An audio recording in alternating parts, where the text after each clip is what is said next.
ഒരു മനുഷ്യായുസ്സിൽ എല്ലാ അറിവുകളും നേടണമെന്നില്ല. എന്നാൽ നേടുന്ന അറിവുകളൊന്നും ചെറുതുമല്ല. ഇത് Unitest Ashwamedham powered by Oxygen the digital expert, Nish Kanyakumari, Yellow Cloud, Luminar Techno Lab, Milma, Pankaja Kasthuri in association with myG. ഏറെ സ്നേഹത്തോടെ സ്വാഗതം ചെയ്യാം അവർ jury member mister Jo Antony. നമസ്കാരം സർ. Thank you. ഇനി ഏറെ സ്നേഹത്തോടെ സ്വാഗതം ചെയ്യാം അശ്വമേധത്തിന്റെ grand master GS Pradeep.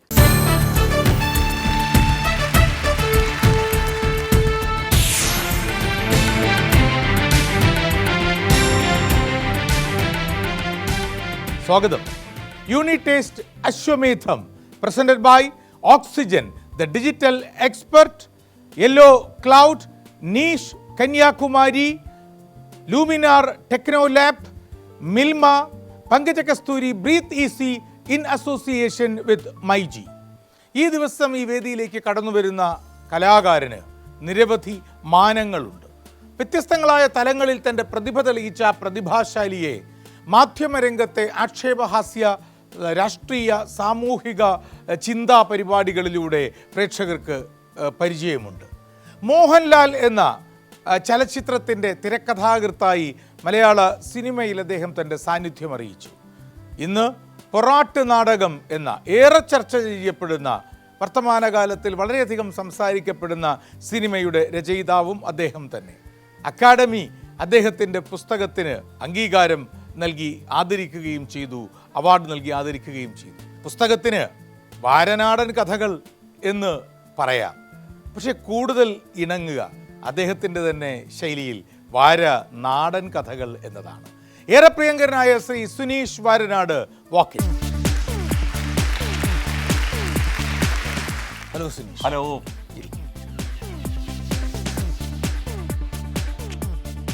Suneesh, സന്തോഷം. നന്നായിരിക്കുന്നു. സുനീഷിനെ ഞാൻ ആദ്യം കാണുന്നത് പോളിട്രിക്സ് അല്ലേ? പോളിട്രിക്സ്. ഏത് ചാനലിലായിരുന്നു അത്? ഇന്ത്യ വിഷനിലെ പോളിട്രിക്സിലൂടെ ആയിരുന്നു. അതൊരുപാട് പ്രേക്ഷകർ കണ്ട പരിപാടിയാണ്.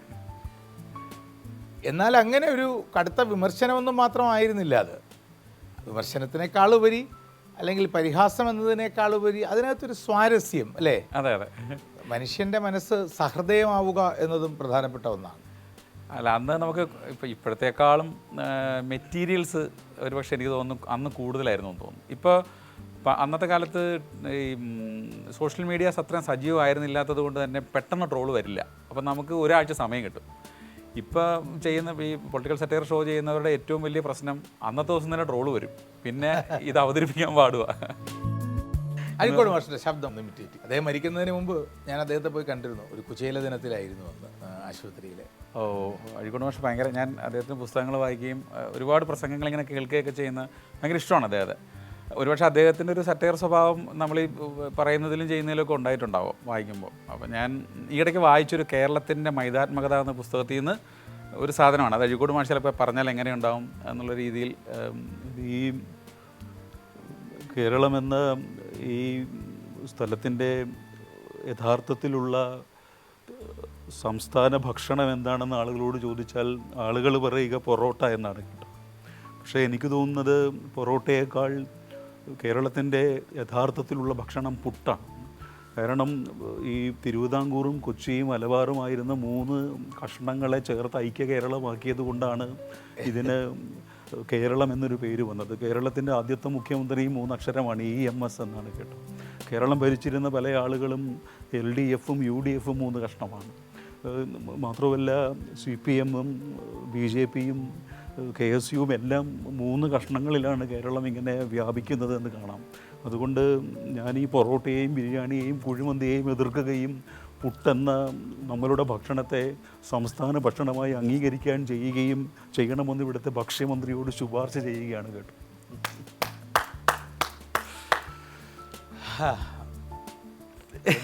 പെർഫോമറാണ്. അല്ല, സ്റ്റേജിൽ ഇപ്പോൾ 23-24 വർഷത്തോളമായില്ലേ. അപ്പോൾ സ്റ്റേജിൽ സ്റ്റാൻഡപ്പ് ചെയ്യുമ്പോൾ നമ്മൾ 1 മണിക്കൂറൊക്കെയാണ് പെർഫോം ചെയ്യുന്നത്. ഇപ്പോൾ പഴയ പോലെ എത്ര ചെയ്യാൻ പറ്റില്ലെങ്കിലും നമ്മളിപ്പോൾ അതായത് ഭയങ്കര ഇൻസ്റ്റൻറ്റ് തമാശകളാണ് സോഷ്യൽ മീഡിയയിൽ ആളുകൾ ചെയ്യുന്നത്. അവർക്ക് ഒരുപാട് സ്പേസ് ഉണ്ട്. ഇപ്പോൾ പണ്ട് നമ്മളെപ്പോലെ അല്ലെങ്കിൽ മിമിക്രി പെർഫോമൻസ് നടത്തുന്ന ആളുകൾ സ്റ്റേജിൽ വന്ന് പെർഫോം ചെയ്യുന്ന സമയത്താണ് ആളുകൾ കൂടുതൽ ഇത് കാണുകയും ആസ്വദിക്കുകയും ചെയ്യുന്നത്.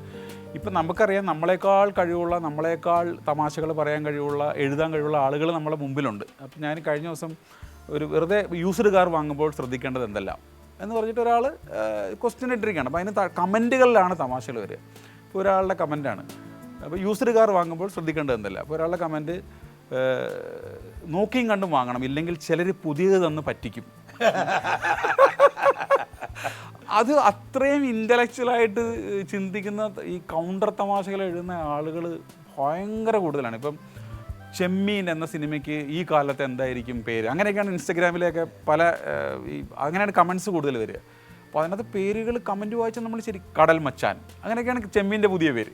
അങ്ങനെ കമൻറ്റുകളാണ്. അപ്പോൾ നമ്മൾ കമൻറ്റുകൾ വായിക്കുമ്പോൾ ആലോചിക്കും എത്രയോ അല്ലാതെ ഈ കുട്ടികളാണ്, ഇപ്പോഴത്തെ കുട്ടികളും വല്ലാത്ത ഹ്യൂമർ സെൻസാണ്. അതെ അതെ, നമുക്ക് ഒരുപാട് കാര്യങ്ങൾ കേൾക്കാനുണ്ട്. തീർച്ചയായും. എനിക്ക് ഈ വാരനാടൻ കഥകളെ കുറിച്ചൊക്കെ കൂടുതൽ അറിയാനുണ്ട്.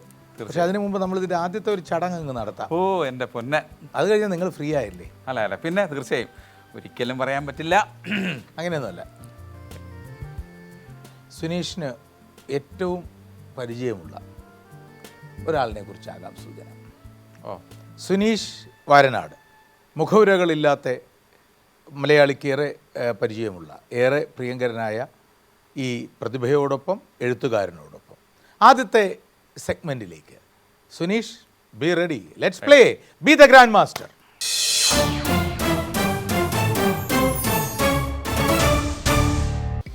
സുനീഷ് കണ്ടെത്തേണ്ട, സുനീഷിന് പരിചയമുള്ള വ്യക്തിയെക്കുറിച്ചുള്ള ഒന്നാമത്തെ സൂചന. കാഡിലാക്കിലേക്കുള്ള ഒട്ടകം.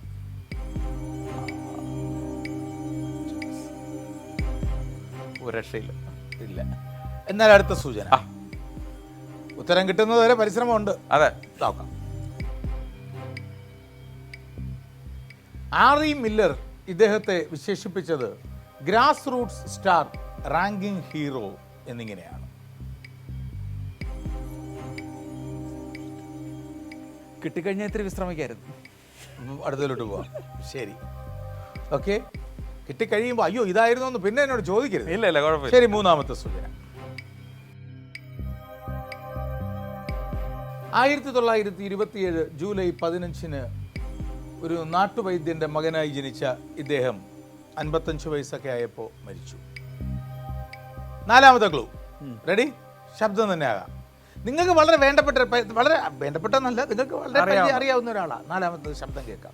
ഇതിൽ പറഞ്ഞില്ലെങ്കിലേ എന്റെ വായിൽ നിന്ന് വാര നാടൻ കേൾക്കും. അങ്ങനെ പറയാൻ പറ്റില്ല. എന്റെ മുമ്പിൽ ഈ സദസ് കാണുമ്പോൾ സദസ്സിന്റെ എണ്ണം കൊണ്ടല്ല ഞാൻ ആവേശം കൊള്ളുന്നത്. 2 വർഷങ്ങൾക്ക് മുമ്പ് കോഴിക്കോട്ട് സ്റ്റേഡിയം ഗ്രൗണ്ടിൽ തടിച്ചുകൂടിയ ജനസമൂഹവുമായി തുലനം ചെയ്യുമ്പോൾ ഈ സദസ്സിന്റെ. എന്നാൽ അവസാനത്തെ സൂചനയിലേക്ക് ലാസ്റ്റ് ക്ലൂ. ഏതെങ്കിലും ഒരു രണ്ടക്ക സംഖ്യ തന്നാൽ മതി. 54 അല്ലെങ്കിൽ 54. സൂചന അതല്ല, വിശദീകരിക്കാം. സൂചന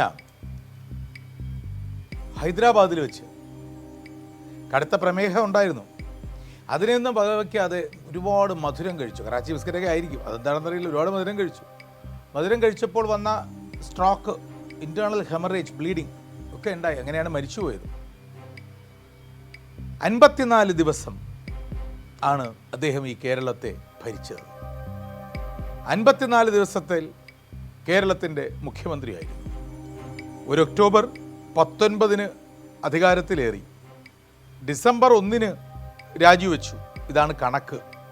അപ്പോൾ നമ്മൾ ഈ വിക്കിപീഡിയയിലൊക്കെ നോക്കുമ്പോൾ ഒക്ടോബർ 19 മുതൽ ഡിസംബർ 1 വരെ എങ്ങനെ എണ്ണി നോക്കിയാലും 19, 30, 49, 50 എന്നേ വരൂ. എന്നാൽ 54 ദിവസം ഭരിച്ചിരുന്നു. അങ്ങനെ വന്നപ്പോൾ എനിക്കൊരു കൺഫ്യൂഷനായി.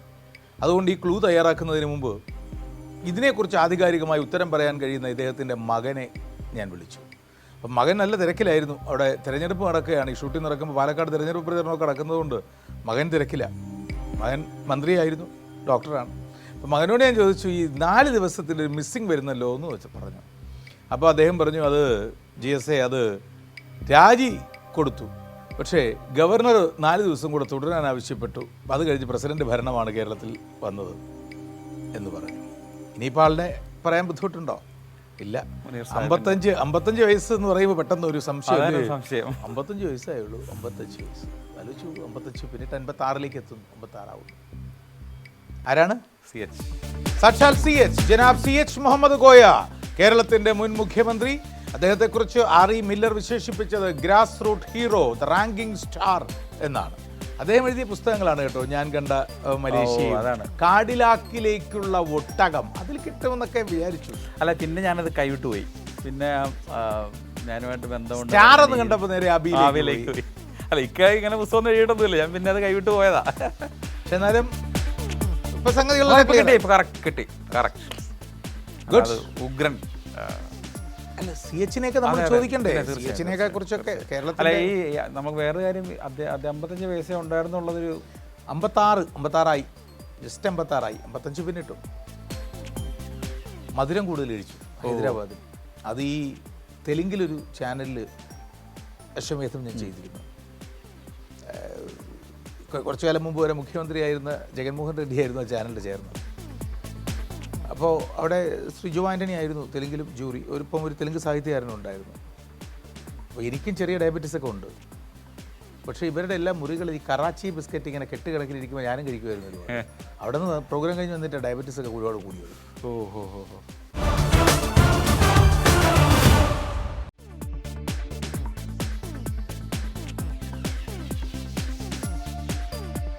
അപ്പോൾ ആരംഭിക്കാം. യെസ്, അനീഷ ദാ ഇത് കൈപ്പറ്റിക്കൊള്ളു.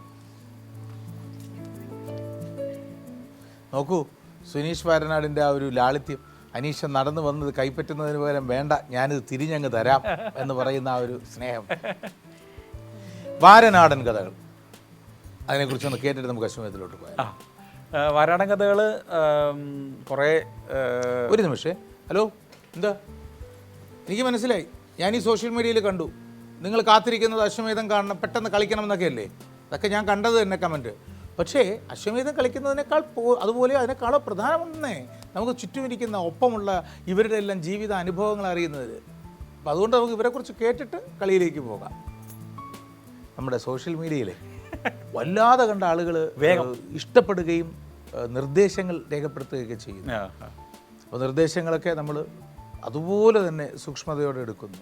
പെട്ടെന്ന് പറഞ്ഞു പോകുമ്പോൾ ഉണ്ടാകുന്ന തെറ്റുകൾ എല്ലാ മനുഷ്യർക്കും ഉണ്ടാവും. ആ കൂട്ടത്തിൽ നമ്മുടെ പ്രിയപ്പെട്ട അനീഷ 1-2 തവണ ഹാർദവമായ സ്വാഗതം എന്നൊക്കെ പറഞ്ഞു.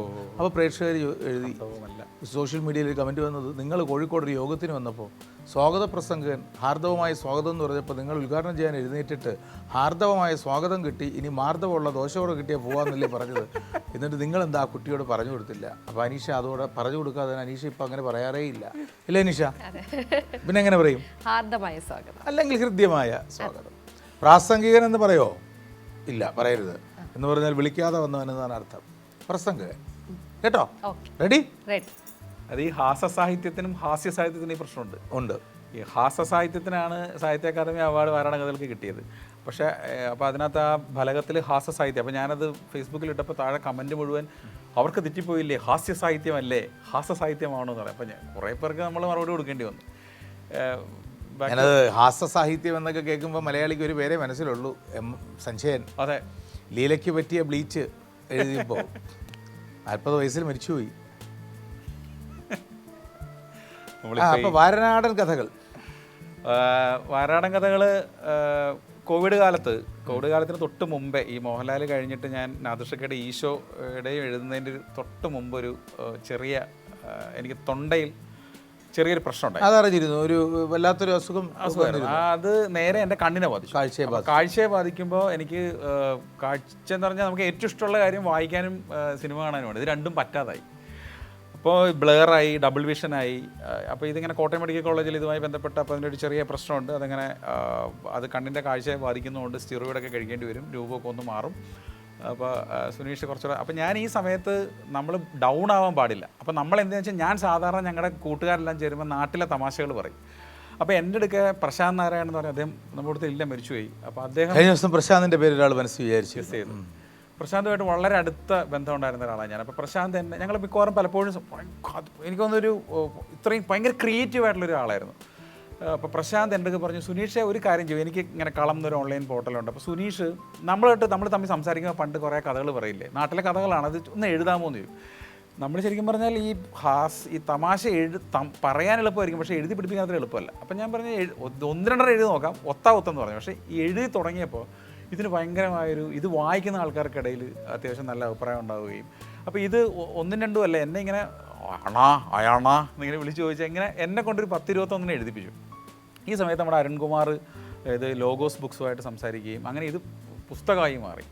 അപ്പോൾ പക്ഷേ ഇത് എഴുതുന്നതിൻ്റെ കൂടെ ഞാൻ മറന്നുപോയത് എൻ്റെ അസുഖത്തിൻ്റെ പ്രശ്നമാണ്. ഈ അസുഖത്തിൻ്റെ പ്രശ്നം ഞാൻ മറക്കുകയും ഞാൻ നാട്ടിലെ കുറേ ആളുകളുടെ തമാശകൾ എഴുതുക, അവരുമായി ബന്ധപ്പെട്ട കുറേ രസകരമായ സംഭവങ്ങൾ എഴുതുക. വളരെ ലളിതമായ പുസ്തകമാണ്, ഏതൊരു സാധാരണക്കാരെ കുട്ടിക്കും വായിക്കാവുന്ന തരത്തിലുള്ള ലളിതമായ കുറേ വരികളാണ്, ചെറിയ നമ്മൾ വളരെ ലളിത ലാളിത്യമുള്ളൊരു മനുഷ്യനുമാണ്.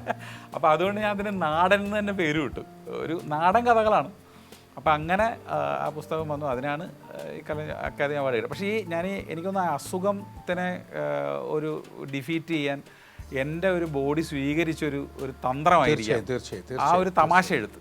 അതിന് ചിലപ്പം ദൈവം തന്ന സമ്മാനമാണ് അവാർഡെന്നാണ് വിചാരിക്കുന്നത്. ഞാൻ രോഗാവസ്ഥയിൽ കിടന്നപ്പോൾ എൻ്റെ പ്രധാന ഹോബി പഠിച്ചിരുന്ന സ്കൂളിൻ്റെ കുട്ടിക്കാലം മുതൽ പഠിച്ച സ്കൂളുകളുടെ അടുത്തൊക്കെ പോയി കുറേ നേരം നിൽക്കുക എന്നുള്ളതായിരുന്നു. എന്തോ മനസ്സിലങ്ങനെ തോന്നി. പൊറോട്ട നാടകം നല്ല സമ്മിശ്ര പ്രതികരണങ്ങളാണ്, മിക്സ്ഡ് ഒപ്പീനിയനാണ്, അതാണ് അതിൻ്റെ വിജയവും. ഉറപ്പായും, പിന്നെ തീർച്ചയായും അത് പ്രത്യേകിച്ച് ഒരു പൊളിറ്റിക്കൽ സറ്റയർ സിനിമയാകുമ്പോഴത്തേക്ക് ഉറപ്പായും അങ്ങനത്തെ. ഈ പ്രശാന്ത് അശ്വമേധത്തിൽ ഇങ്ങനെ കടന്നു വരികയാണല്ലോ. പ്രശാന്തിനെ അശ്വമേധത്തിൽ ഒരാൾ വിചാരിച്ചു, ശൈലജ കഴിഞ്ഞ ദിവസം. ഇന്നിപ്പോൾ നിങ്ങൾ പ്രശാന്തിനെ കുറിച്ച് പറഞ്ഞു. ഇന്നിപ്പോൾ രാവിലെ ഒരു നോട്ടീസ് എൻ്റെ കയ്യിൽ കിട്ടിയത്, ഈ ഡിസംബർ 11, 12, 13 തീയതികളിൽ ബഹ്റിൻ പ്രതിഭ, ബഹ്റിനിലെ ഏറ്റവും വലിയ സാംസ്കാരിക പ്രസ്ഥാനമാണ്, അവരുടെ 40ാം സമ്മേളനം നടത്തുന്നു. അപ്പോൾ ആദ്യത്തെ ദിവസം ഒരു വൈജ്ഞാനിക ഉത്സവം എൻ്റെ പ്രോഗ്രാമാണ്. രണ്ടാമത്തെ ദിവസം സീതാറാം യെച്ചൂരി ആയിരുന്നു പ്രഭാഷണം നടത്തിയത്. അദ്ദേഹം മരിച്ചതുകൊണ്ട് മറ്റ് ആലോചനകളുണ്ട്. പക്ഷേ അവിടെ രണ്ടാമത്തെ ദിവസം വേദിയിൽ അവതരിപ്പിക്കുന്നത് കലാസാവിത്രിയൊക്കെ പ്രശാന്ത് നാരായണൻ ചെയ്ത നാടകമുണ്ടല്ലോ, MT സാറുമായി ബന്ധപ്പെട്ട ആ നാടകമാണ് പ്രതിഭ അവതരിപ്പിക്കുന്നത്, പ്രശാന്തിൻ്റെ നാടകമാണ്. അപ്പോൾ നമുക്ക് ആരംഭിക്കാം. തീർച്ചയായും. പക്ഷേ അശ്വമേധം കളിച്ച് കഴിയുമ്പോൾ പിക്കളയരുത്, അത് കഴിഞ്ഞിട്ട് കുറച്ച് മിമിക്രി വേണം. മിമിക്രി ചെയ്യാം, ഇടയ്ക്ക് ചെയ്യാം. Very good. അപ്പോൾ എനിക്ക് ബ്രീത്തിങ് ടൈമും കിട്ടും. ശരി, അതിന് മുമ്പ് സുനീഷ് വാരനാട് വിചാരിച്ച പേര് is it approved Shri Jo Antony? Approved.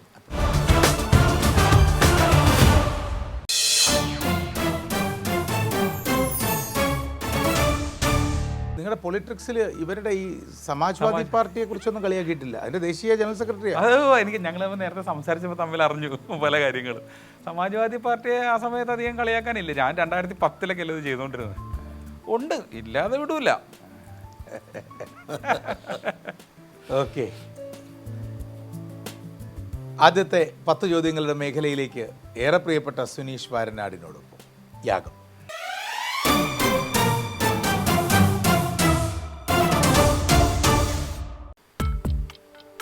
Malayali അല്ല. പിന്നെ ഈ നാടൻ കഥകളെന്നൊക്കെ പറഞ്ഞിട്ട് എല്ലാ നാടും വിട്ടങ്ങ് പോയോ? ഇന്ത്യൻ? യെസ് ആണ്. South Indian? യെസ്. പുരുഷൻ? യെസ്. ജീവിച്ചിരിപ്പുണ്ട്? ഇല്ല. 1950 ശേഷം മരണം? യെസ്. സാധാരണഗതിയിൽ മരണം? യെസ്. രാഷ്ട്രീയം, കല, സാഹിത്യം? യെസ്. രാഷ്ട്രീയം? നോ. സാഹിത്യം? നോ. 10 ചോദ്യങ്ങൾ. 1950 ശേഷം മരണം, കലയാണ്. രാഷ്ട്രീയം, കലാ, സാഹിത്യമാണ്. രാഷ്ട്രീയവും സാഹിത്യവും അല്ല എന്ന് പറഞ്ഞു. അപ്പോൾ കലയാണ്. സാധാരണഗതിയിൽ മരണം, സൗത്ത് ഇന്ത്യൻ ആണെന്ന് പറഞ്ഞു. അതെ. യജ്ഞം?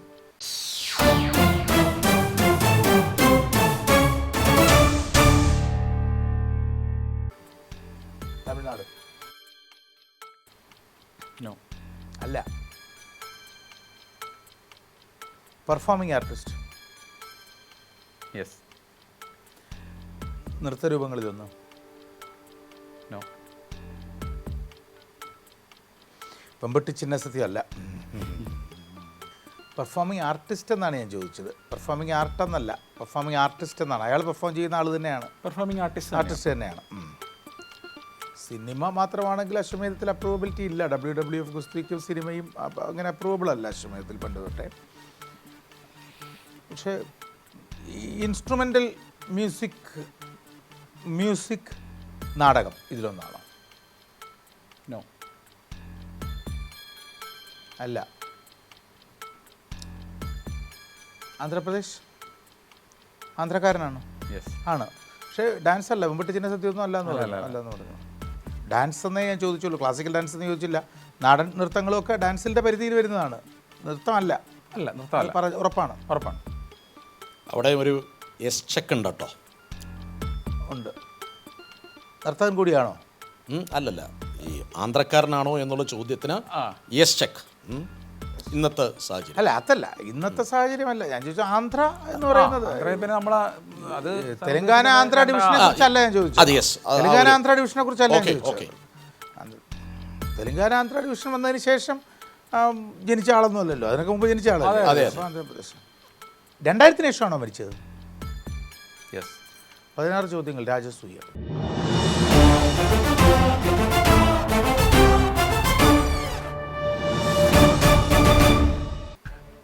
നൂറ്റാണ്ട് ജീവിച്ചിരുന്നു, ഇപ്പോൾ ഉണ്ടായിരുന്ന ആളാണ്. അപ്പോൾ സ്റ്റേജ് പെർഫോമർ ആയിരുന്നു അദ്ദേഹം. യെസ്.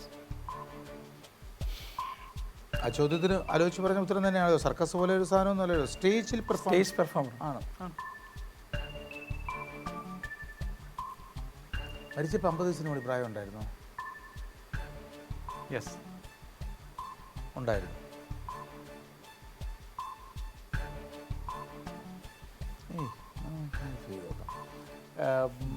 അദ്ദേഹത്തെ ഏതെങ്കിലും ഒരു പ്രത്യേക കലാരൂപത്തിൻ്റെ പൈനിയറായി, അല്ലെങ്കിൽ ദ ഫാദർ ഓഫ് എന്ന് വിശേഷിപ്പിക്കാം, ഏതെങ്കിലും കലാരൂപത്തിൻ്റെ പിതാവ് എന്ന് വിശേഷിപ്പിക്കാവുന്ന രീതിയിലുള്ള അച്ചീവ്മെൻറ്റ്സ് ഉണ്ടോ? യെസ്, കിട്ടി.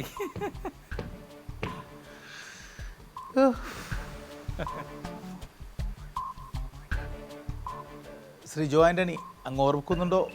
അദ്ദേഹം ഞാൻ മനസ്സിലെത്തിയ ആളാണ് എങ്കിൽ ആ വ്യക്തി മരിക്കുന്നതിന് മുൻപ് തെലുങ്ക് ചാനലിലെ അശ്വമേധത്തിനിടയിൽ ഈ വ്യക്തിയുടെ പേര് ഒരാൾ മനസ്സിൽ വിചാരിക്കുകയും ഞാനത് കണ്ടുപിടിക്കുകയും ചെയ്തിട്ടുണ്ട്. ഞാൻ ഉണ്ടാവണം ഞാൻ. പക്ഷെ അന്ന് മരിച്ചിട്ടില്ല, അതിനുശേഷം മരിച്ച ആളാണ്. അപ്പം അത് തന്നെയാണ്. പിന്നെ വേറെ എന്തെങ്കിലും ഒരു ശബ്ദം ഇമിറ്റേറ്റ് ചെയ്യോ? വെയിറ്റ് ചെയ്യൂ, എൻ്റെ മനസ്സിൽ തോന്നിയ ഉത്തരം പറയാൻ 2 ചോദ്യങ്ങൾ കൂടിയുണ്ട്. അതിനു മുമ്പ് നമുക്ക് എന്തെങ്കിലും കേൾക്കാം. എൻ്റെ നാട്ടുകാരൻ നമ്മുടെ പഴയ മുഖ്യമന്ത്രിയായിരുന്നു. നമ്മൾ സാധാരണ മലയാളം പറയുന്നത് പോലെ ഇംഗ്ലീഷ് പറയുന്ന ഒരു ആളാണ് പുള്ളി. ഇംഗ്ലീഷ് പറയുന്നതാണ് എനിക്ക് കേൾക്കാൻ ഇഷ്ടം. India facing problems. നമ്മൾ എന്തോ India facing problems. All Indians are facing lots of problems. In Delhi, Sonia Gandhi and her sons and her daughter facing problems. Not only but also in Kerala. There are lots of problems in the Congress party. But I have no problem. എൻ്റെ മകൻ മറ്റൊരു പാർട്ടിയിലേക്ക് പോയപ്പോൾ കിരീടം സിനിമയിൽ മോഹൻലാലിനോട് തിലകം പറഞ്ഞതുപോലെ കത്തി താഴെ ഇടുക എന്ന് പറഞ്ഞ പോലെ ഞാൻ പറഞ്ഞു, പാർട്ടിന്ന് മാറില്ലേടാ. പക്ഷെ അവൻ പാർട്ടി മാറി ഡൽഹി പോയി. ഞാനിപ്പോൾ അവനോട് പറയുന്നത്, ഡൽഹിയിൽ പോയാൽ രക്ഷപ്പെടണമെങ്കിൽ ഹിന്ദി പഠിക്കണം. മേം വച്ചാൽ ഹൂ വയ്ക്കണം, തും വച്ചാൽ ഹോ വയ്ക്കണം, ആപ്പ് വച്ചാൽ തിരിച്ചു വെച്ചോളണം. അത് കേരളമാണെങ്കിലും ഡൽഹി ആണെങ്കിലും രാഷ്ട്രീയക്കാർ വയ്ക്കുന്ന ആപ്പ് തന്നെ. ആദരണീയനായ മുൻ മുഖ്യമന്ത്രി ശ്രീ VS അച്യുതാനന്ദൻ്റെ ശബ്ദം താങ്കൾ ഇമിറ്റേറ്റ് ചെയ്ത് ഞാൻ കേട്ടിട്ടുണ്ട്. അദ്ദേഹം ഭയങ്കര, ഞാൻ ഒരിക്കലും ഒരു പ്രോഗ്രാം ചെയ്യുമ്പോഴേ അദ്ദേഹം ഉണ്ട്. അപ്പം ശരിക്കും നമ്മൾ ഗ്യാപ്പാണല്ലോ. അപ്പോൾ ചിലപ്പോൾ ആൾക്കാർ വരാൻ വേണ്ടി സമയമുള്ളപ്പോൾ നമ്മളിരുന്ന് ഞാനിതിങ്ങനെ ഞാൻ സഖാവിനെ പെർഫോം ചെയ്യുമ്പോഴാണ് അദ്ദേഹം വന്നിരുന്നത്. അപ്പം ഇങ്ങനെ വെച്ചു. അപ്പം ഞാൻ ഫ്രണ്ടിൽ വന്നിരിക്കുമ്പോൾ എനിക്കിത് ചെയ്യണം, പകുതിയായിപ്പോയി. പക്ഷെ ഞാനിത് ചെയ്തു കഴിഞ്ഞിട്ട് എൻ്റെ അടുക്ക് പറഞ്ഞു. അപ്പോൾ ഞാൻ പറഞ്ഞു ഇനി നിർത്തി, സഖാവ് വന്നു, നമുക്ക് പ്രോഗ്രാമിലേക്ക് പോകാം എന്ന് പറഞ്ഞാൽ മാറി നിൽക്കുമ്പോൾ ഞാൻ ചോദിച്ചു സഖാവ് എങ്ങനെ ഉണ്ടായിരുന്നു എന്ന് ചോദിച്ചു. അപ്പോൾ പുള്ളി അയക്കോ, നിന്നെപ്പോലെ കുറേ എണ്ണം ഉണ്ടല്ലോ എന്നെ ടി വിയിൽ വിറ്റ് ജീവിക്കുന്നവർ എന്ന് നമുക്ക് ലൈസൻസ് പോലെ വരുന്നത്. അപ്പം അങ്ങനെ ഇതിനെ ഭയങ്കര സരസമായി എടുക്കുകയും ഭയങ്കര രസകരമായിട്ട് പറയുകയും ചെയ്യുന്ന ഒരാളാണ് അദ്ദേഹം. അപ്പോൾ ഞാനീ പലപ്പോഴും പുള്ളി പറയുന്ന ഡയലോഗുകൾ പഠിച്ചു വെച്ച് പറയുകയല്ല ചെയ്യുക. ഞാൻ ഈ സ്റ്റേജിൽ ആ സമയത്ത് ഇപ്പോൾ ലാസ്റ്റ് ഇപ്പോൾ അശ്വമേധം കളിക്കുന്ന പോലെ ചെയ്യും. അശ്വമേധം കളിക്കുന്ന പോലെ ചെയ്യാനാണെങ്കിൽ ഒരു കാര്യം ചെയ്യാം, ഞാനൊരാളെ വിചാരിക്കാം, GS പ്രദീപ്, ജീവിക്കുന്ന സർവ്വവിജ്ഞാനകോശം, ആളെ കണ്ടുപിടിക്കൂ. അല്ല, ഇതിൻ്റെ ബാക്കി അച്യുതാനന്ദനായിട്ട് ഉത്തരം പറഞ്ഞാൽ മതി. പറയാം. എൻ്റെ 20ാമത്തെ ചോദ്യം. ശ്രീ സുനീഷ് വാരനാട്, ഇക്കഴിഞ്ഞ നിമിഷങ്ങളിൽ താങ്കൾ എന്ത് ചെയ്തുകൊണ്ടിരുന്നോ അത് ഈ രാജ്യത്തിൽ ആരംഭിച്ച, അല്ലെങ്കിൽ അതിൻ്റെ ഈ രാജ്യത്തിലെ പ്രപിതാവ്, ദ ഫൗണ്ടർ എന്ന് വിശേഷിപ്പിക്കാവുന്ന ഒരാളുടെ പേരാണോ താങ്കൾ മനസ്സിൽ വിചാരിച്ചത്? താങ്കൾ അത് കണ്ടുപിടിച്ചു കഴിഞ്ഞു. തീർച്ചയായും അതെ. The father of Indian mimicry.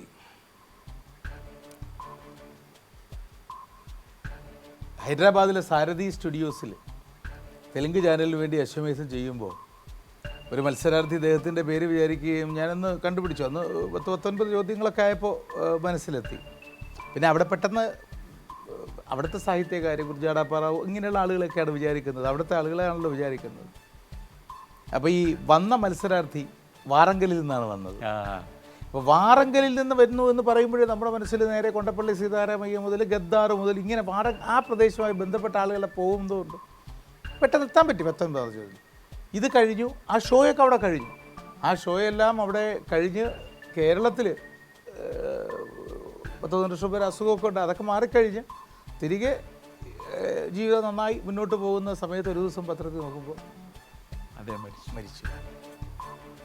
2018-19 ആ കാലത്താണ്, 19ലാണ് തോന്നുന്നു, 18ലാണ് 2012 ആയിരിക്കും. എനിക്കത് ഞാനിത് വിചാരിക്കാനൊരു കാരണം കൂടിയുണ്ട്. പേര് പറഞ്ഞില്ലേ? പേര് പറയുന്നതിന് മുമ്പ്, അതായത് അതും കൂടെ ആ ഒരു കാരണം അറിഞ്ഞിട്ട് പ്രേക്ഷകർ കാണുമ്പോൾ രസമുണ്ടാവും. ഞാൻ ഈ സിദ്ദിഖ് സാറുമായിട്ട്, അദ്ദേഹമായിരുന്നു ഈ പൊറോട്ട നാടകത്തിൻ്റെ ഒരു സൂപ്പർവൈസർ. സാറുമായിട്ട് കഴിഞ്ഞ കുറേ വർഷത്തെ രാത്രി ഫോൺ ചെയ്ത് സംസാരിക്കും. അപ്പം വിചാരിച്ചിരുന്നു കേട്ടോ, ഞാനത് ശിവമുരളി വിചാരിച്ചു.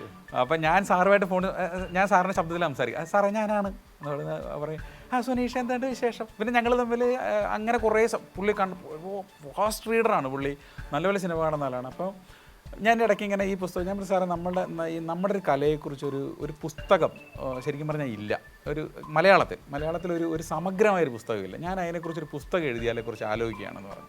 അപ്പോൾ പുള്ളി പറഞ്ഞു, അങ്ങനെയാണെങ്കിൽ സുനീഷ് കുറച്ച് ആൾക്കാരെക്കുറിച്ച് ഞാൻ പറഞ്ഞുതരാം. അങ്ങനെയാണ് ഈ പേര് എൻ്റെ അടുത്ത് സിദ്ദിഖ് സാറ് പറയുന്നത്. സാർ എന്നാൽ സിദ്ദിഖ് പറഞ്ഞു തരാൻ സാധ്യതയുള്ള വേറൊരാളുടെ പേര് ഞാൻ അങ്ങോട്ട് പറയാം, ശരിയാണോ എന്ന് പറയണം. അത് പലകുറൽ മന്നൻ ശിവഗംഗൈ സേതുരാശരെ കുറിച്ച് സിദ്ദിഖ് പറഞ്ഞു. സുനീഷ്, താങ്കൾ വിചാരിച്ചത് എന്തായാലും പലകുറൽ മന്നൻ ശിവഗംഗൈ സേതുരാശരയല്ല. ശിവഗംഗൈ സേതുരാശർക്ക് പലകുറൽ മന്നൻ എന്നുള്ള തലക്കെട്ട് കൊടുത്തത് അന്നത്തെ മുഖ്യമന്ത്രിയായിരുന്ന അറിഞ്ഞർ അണ്ണാദുരൈയാണ്, CN അണ്ണാദുരൈയാണ്. 1000 തമിഴ്നാട്ടിലെ ആ കാലത്തെ 1000 രാഷ്ട്രീയ നേതാക്കളുടെ ശബ്ദം ഒരു വേദിയിൽ, അന്ന് 1000 പേരുടെ ശബ്ദം ഒരു വേദിയിൽ അവതരിപ്പിച്ചപ്പോൾ മുഖ്യമന്ത്രിയായിരുന്ന CN അണ്ണാദുരൈ എഴുന്നേറ്റതെന്ന് പ്രഖ്യാപിച്ചതാണ് ശിവഗംഗൈ സേതുരാശരുടെ ഇനിയുള്ള പേര് പലകുറൽ മന്നൻ എന്നാണ്. തമിഴിലൊരു ചാനലിൽ ഞാനിത് അവതരിപ്പിച്ചുകൊണ്ടിരുന്നപ്പോൾ അന്ന് എൻ്റെ പ്രോഗ്രാം കഴിഞ്ഞുള്ള ടൈമിൽ നടന്നിരുന്ന ഒരു കോമഡി പ്രോഗ്രാം, അത് ഹാൻഡിൽ ചെയ്തിരുന്നത് ഈ ശിവഗംഗൈ സേതുരാശരുടെ മകനായ സേതു എന്ന കലാകാരൻ. സേതു മികച്ച ആർട്ടിസ്റ്റാണ്. പക്ഷേ the father of Indian mimicry ആരെന്ന് ചോദിച്ചാൽ, മിമിക്രി എന്നതിനേക്കാൾ കൂടുതൽ അതിനെന്താ പറയുക, വെന്റിലോക്കിസം എന്ന് പറയാം, അനുകരണകല എന്ന് ചോദിച്ചാൽ ഒരു ഉത്തരമേ ഉള്ളൂ, അത് വേണുമാധവൻ്റെ പേരാണ്. ആണോ? വേണുമാധവനാണോ മനസ്സിൽ? വാറങ്കലിലെ വേണുമാധവ് ഇന്ത്യയിലെ അനുകരണ കലയുടെ പിതാവാണ്. 2018 മരിച്ചു. വേണുമാധവ് മരിച്ചപ്പോൾ എത്ര വയസ്സായി സാർ? 85 വയസ്സായി വേണുമാധവ് മരിച്ചപ്പോൾ. 85 വയസ്സ് പിന്നിട്ടു വേണുമാധവ് മരിച്ചപ്പോൾ. UN ആദ്യമായിട്ട് മിമിക്രി അവതരിപ്പിച്ച ആളാണ് പുള്ളി, ഐക്യരാഷ്ട്രസഭയിലെ ഓഫീസിൽ. ഏറെ ആഹ്ലാദകരമാണ്. ശിവമുരളി എന്നൊരു മത്സരാർത്ഥി വന്നിട്ട് ഫാദർ ആബേലിൻ്റെ പേര് വിചാരിക്കുമ്പോൾ, പ്രിയങ്കരനായ സുനീഷ് വാരനാട് വന്നിട്ട് വേണുമാധവിനെ മനസ്സിലോർക്കുമ്പോൾ, നോക്കൂ, ഒരു വൈജ്ഞാനിക യാത്രയുടെ അടയാളപ്പെടുത്തൽ ഒരു പേര് മനസ്സിൽ വിചാരിക്കുക, അത് കണ്ടെത്തുക അല്ലെങ്കിൽ കണ്ടെത്താതിരിക്കുക എന്നതല്ല. മറിച്ച് ഞാനിതാ 100 മീറ്റർ ഓടുവാൻ വേണ്ടി ആദ്യത്തെ മീറ്ററിലേക്ക് കാലെടുത്ത് വയ്ക്കുമ്പോൾ സഞ്ചരിക്കുന്ന വഴികളെക്കുറിച്ച്, ആ വഴിയിൽ മുൻപേ കടന്നുപോയവരെക്കുറിച്ച് എനിക്ക് നിശ്ചയമുണ്ട്, ഉറപ്പുണ്ട് എന്ന പ്രഖ്യാപനം കൂടിയാണ്.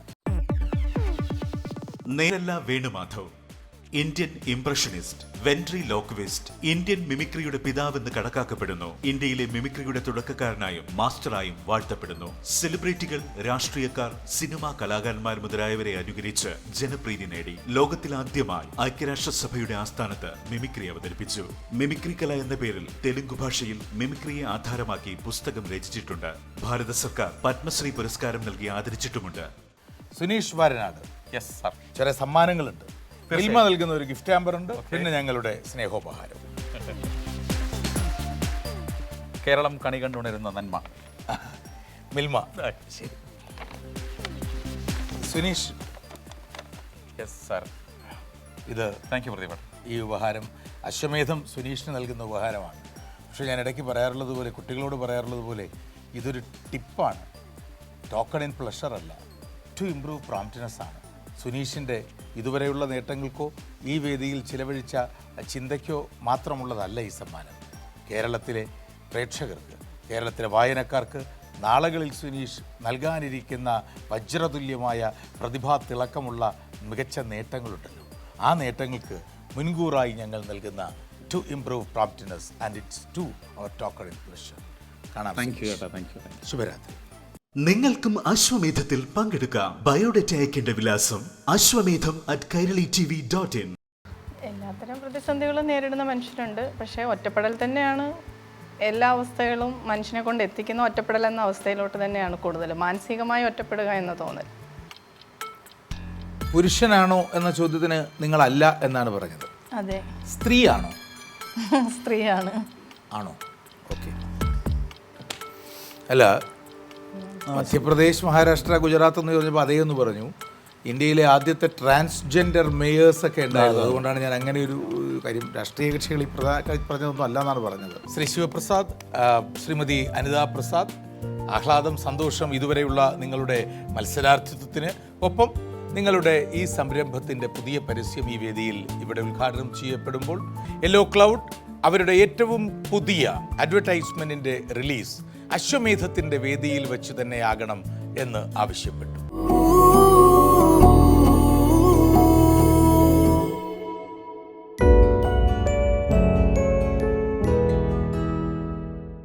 Anisha Karun's Costume and Ornaments Courtesy, Inspire Bridal Studio and Unisex Saloon, Karamana, Trivandrum.